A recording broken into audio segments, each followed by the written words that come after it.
بسم اللہ الرحمن الرحیم۔ السلام علیکم ناظرین، امید ہے کہ آپ سب خیریت سے ہوں گے۔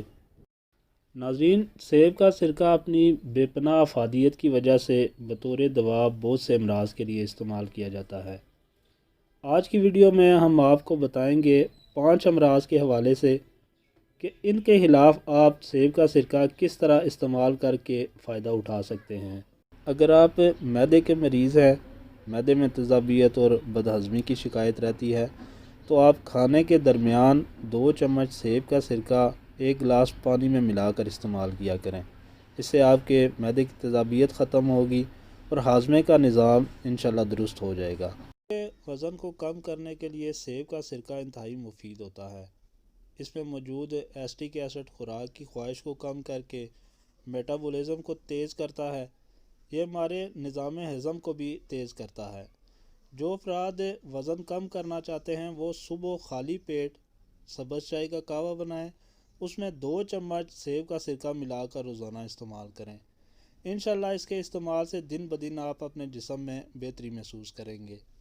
ہچکی کا مرض ایک انتہائی تکلیف دہ مرض ہوتا ہے جو انسان کو بے حال کر دیتا ہے۔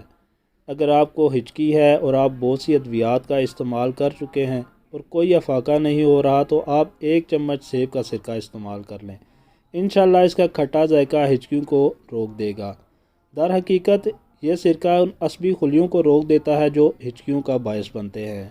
ایسے افراد جن کی سانسوں سے بہت زیادہ بدبو آتی ہے، روزانہ برش کرتے ہیں، ماؤتھ واش استعمال کرتے ہیں، لیکن پھر بھی سانسوں سے بو ختم نہیں ہوتی، وہ افراد سیب کے سرکے کے روزانہ غرارے کریں یا پھر صبح خالی پیٹ 1 چمچ پانی میں ملا کر استعمال کر لیا کریں۔ سیب کے سرکے کا استعمال بو پیدا کرنے والے بیکٹیریا کا ہمیشہ کے لیے خاتمہ کر دیتا ہے۔ گلے کے درد، بلغم، کھانسی کے لیے سیب کا سرکہ انتہائی مفید ہوتا ہے۔ جن افراد کو سینے پر بہت زیادہ بلغم ہو جاتی ہے، کھانسی اور گلے میں خراش محسوس کرتے ہیں، وہ سبز چائے کا 1 کپ بنائیں، اس میں 1 چمچ سیب کا سرکہ اور 1 چمچ شہد ملا کر استعمال کریں۔